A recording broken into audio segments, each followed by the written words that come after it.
Seu nome? Guilherme Miller, um reformador americano. Um dos personagens mais fascinantes do início do século XIX. Está escrito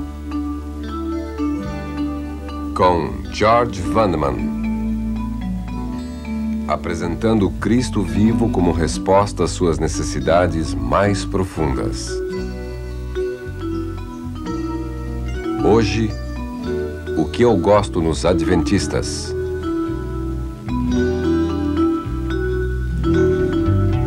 Guilherme Miller era a última pessoa que alguém poderia esperar que liderasse um despertamento religioso. Para ele, a fé em Jesus era apenas superstição.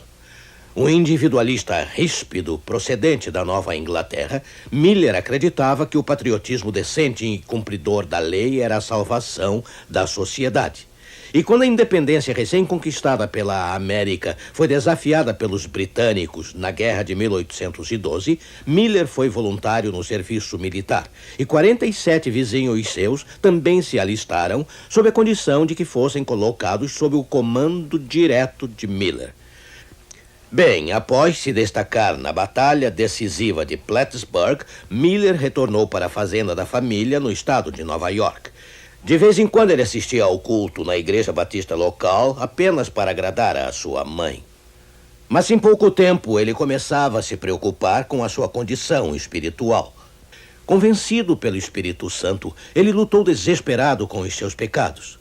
Oh, que maravilhoso seria se lançar dos braços de um Salvador e ser perdoado. Mas como ele iria saber que Jesus Cristo sequer existia? Miller colocou de lado seu preconceito e abriu a Bíblia. E ali, em suas páginas, ele encontrou o Senhor que vive. Como ele declarou mais tarde, eu fui constrangido a admitir que as Escrituras devem ser a revelação de Deus. Elas se tornaram meu deleite e em Jesus encontrei um amigo. Imediatamente, Miller foi provocado pelos seus amigos céticos, assim como ele havia impiedosamente provocado outros cristãos.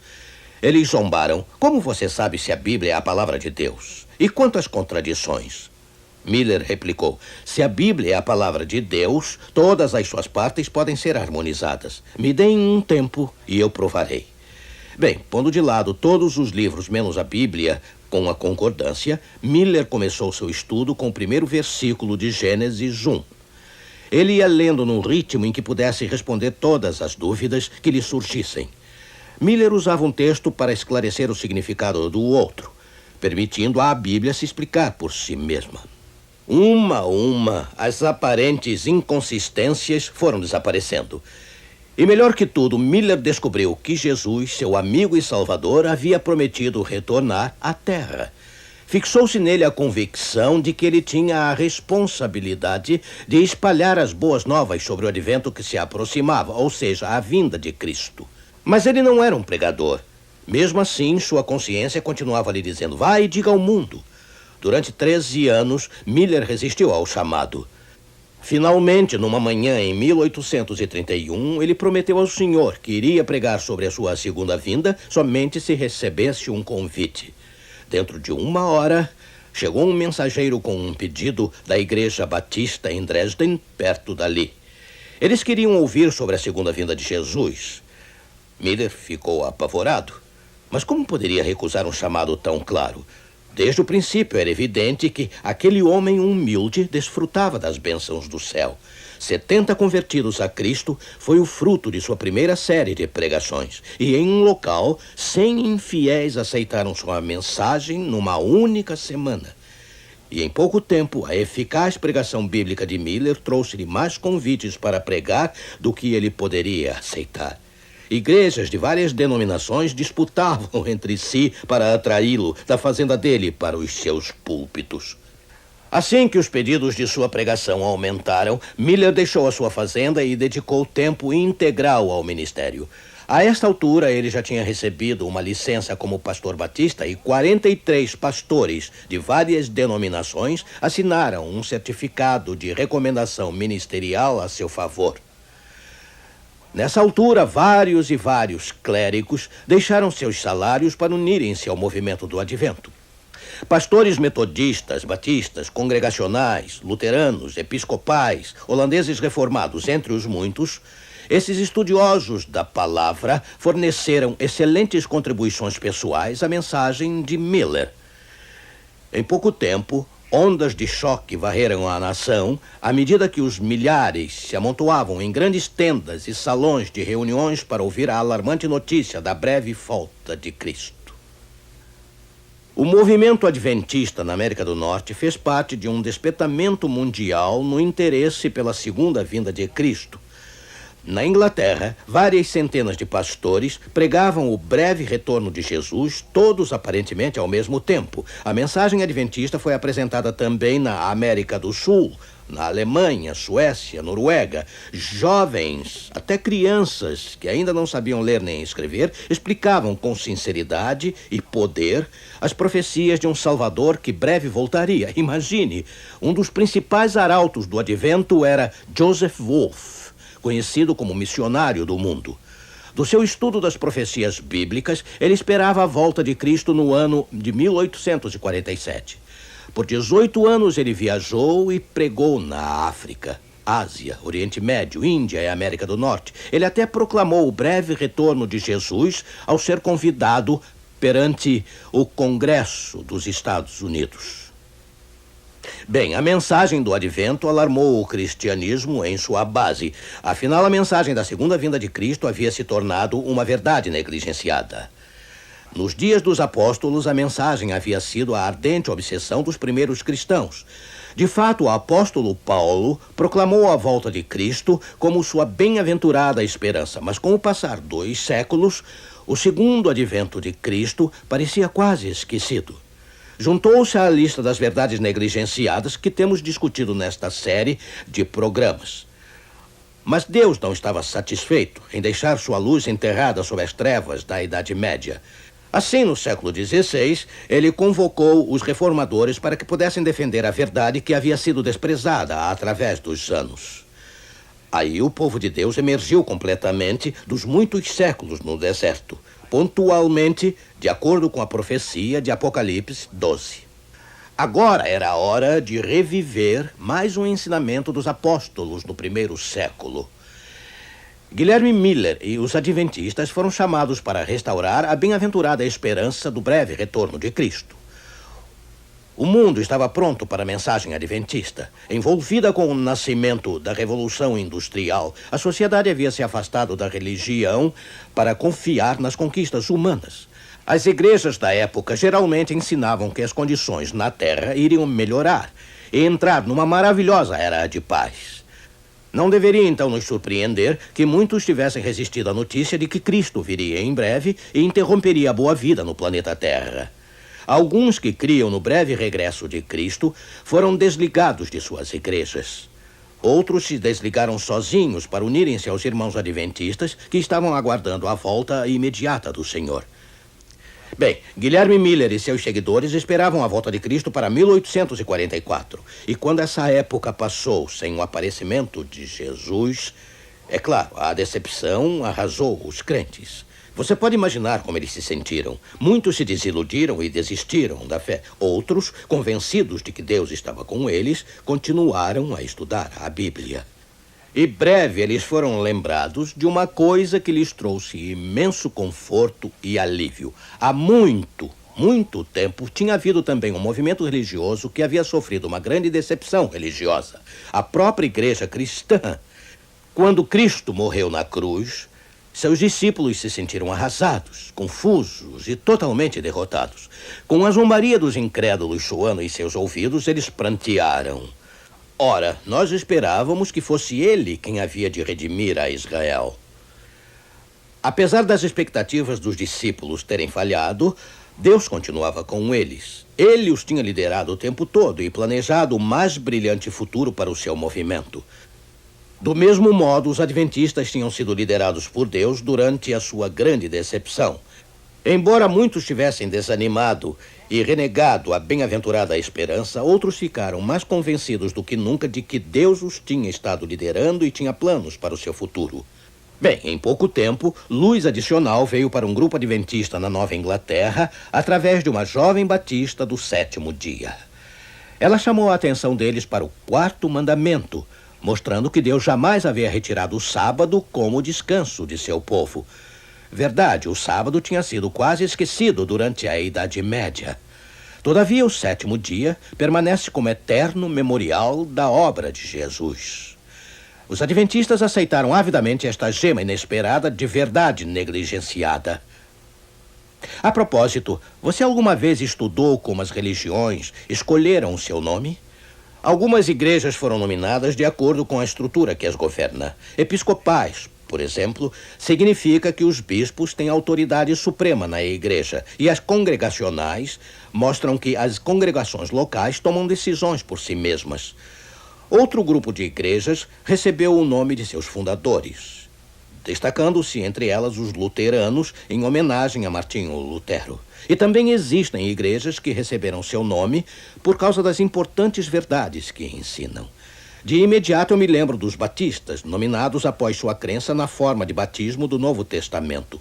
É claro, todos os que são batizados por imersão são batistas no sentido geral.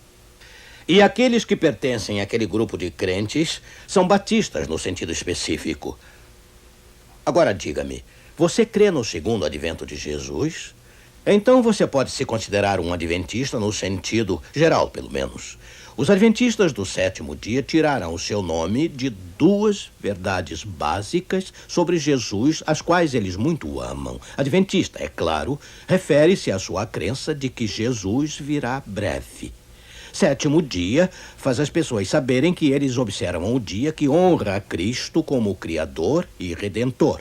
Assim, um nome adventista do sétimo dia proclama a verdade sobre Jesus, a verdade negligenciada que precisava ser recuperada para completar a reforma.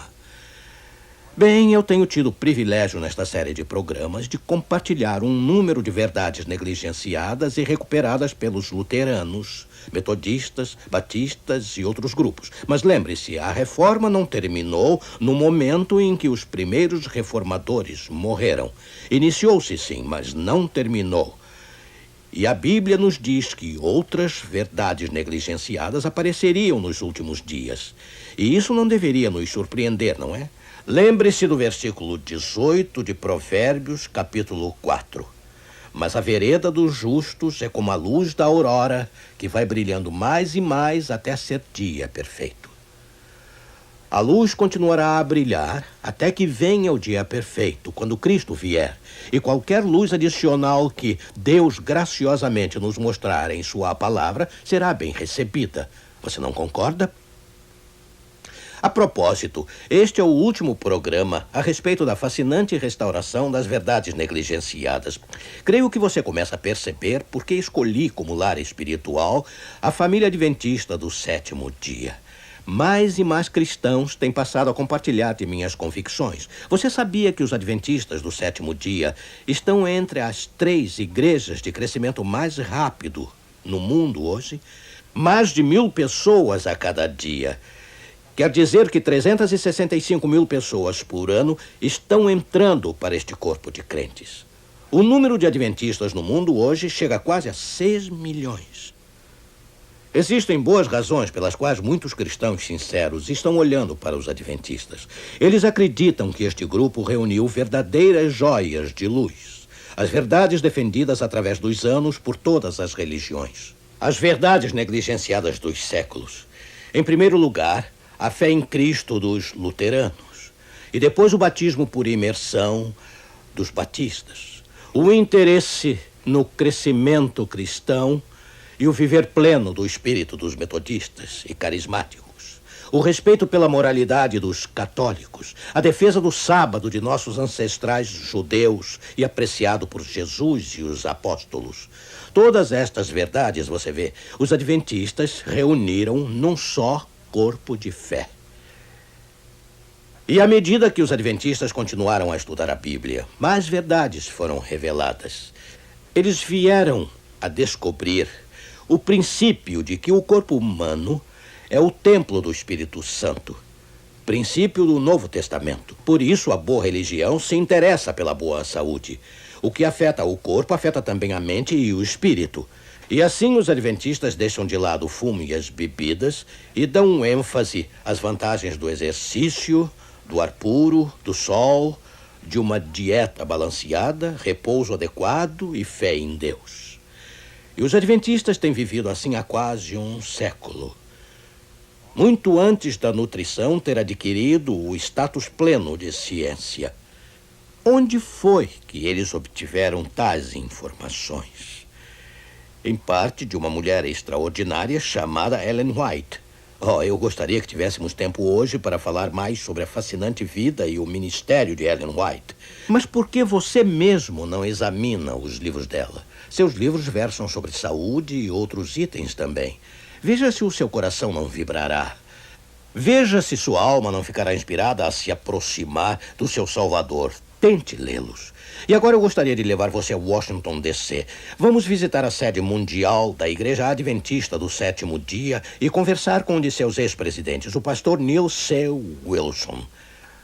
Pastor Wilson, pode imaginar o quanto estou contente? Bem-vindo. Muito obrigado. É um prazer estar com você, George. Neil, por que você é cristão? Pode nos dizer? Um dia eu tive que tomar uma decisão. Se eu ia ser cristão porque eu tinha nascido num lar cristão e meus pais eram cristãos, ou se eu ia ser cristão porque realmente acreditava de todo o meu coração, ou se eu ia seguir alguma outra religião. Por toda parte eu via os resultados trágicos e desastrosos do pecado na natureza, na sociedade, nas vidas humanas. E eu senti pessoalmente a razão por que o apóstolo Paulo disse: porque não faço o bem que quero, mas o mal que não quero, esse faço. E entendi melhor porque ele escreveu aquela carta aos Romanos onde disse: miserável homem que eu sou, quem me livrará do corpo desta morte? Muitas vezes eu ouvi dizer que era através das boas obras, das minhas obras, que a expiação poderia ser feita. Eu obteria a salvação. Mas aí eu descobri, como fez o apóstolo Paulo, que o cristianismo atua de uma maneira diferente. Ele atua através das obras de Cristo, não das minhas, da sua expiação, da sua vida, da sua intercessão. Ele veio revelar o caráter de Deus. Ele veio para ser o centro da minha vida, da minha crença. Ele era totalmente divino, totalmente humano. E ele oferece gratuitamente a minha salvação como um dom através da fé e somente pela sua graça. E isso é tudo. Quando descobri isso, eu dei minha vida em total abandono a Ele, meu amigo, meu irmão mais velho, meu salvador pessoal, meu Senhor. E nessa certeza, hoje me regozijo. Graças a Deus, graças a Deus. Mas por que você é cristão adventista do sétimo dia, Neil? Bem, isso vai um passo além. Quanto mais eu crescia na vida cristã, mais eu me aproximava do meu Senhor e Salvador, Jesus Cristo. Quanto mais eu estudava a Bíblia, eu percebia que o cristianismo é mais que um sistema de crença. É um relacionamento de amor com Jesus Cristo. Pois Jesus mesmo diz: se você me ama, guarda meus mandamentos. Eu comecei a ver que ser cristão adventista do sétimo dia parecia preencher essas expectativas em minha vida. 3 pontos. 3 pontos. A meu ver, primeiro, os adventistas do sétimo dia têm um corpo distinto de verdades doutrinárias. Segundo, os adventistas do sétimo dia têm um estilo de vida bastante distinto. Como a Bíblia diz: quer comais, ou bebais, ou façais qualquer coisa, fazei tudo para a glória de Deus. Ou não sabeis que o nosso corpo é o templo do Espírito Santo. Terceiro, a característica distinta dos adventistas do sétimo dia é uma visão mundial. Para este evangelho do reino ser pregado em todo o mundo, para testemunho a todas as nações. Então virá o fim. Eu me senti compelido a me tornar cristão adventista do sétimo dia. Graças a Deus. Disse muito bem.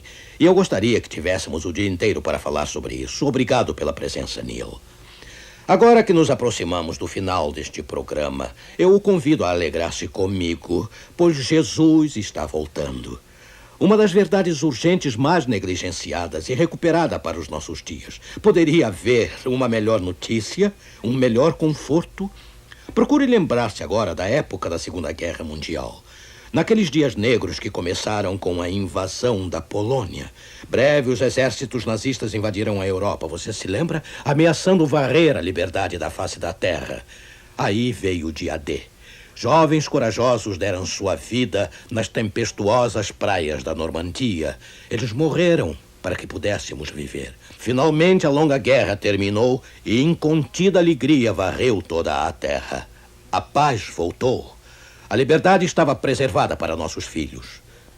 Imagine, se o fim da Segunda Guerra Mundial trouxe tal alegria para o mundo, como nos sentiremos quando Jesus voltar de novo? Dá para imaginar esse dia?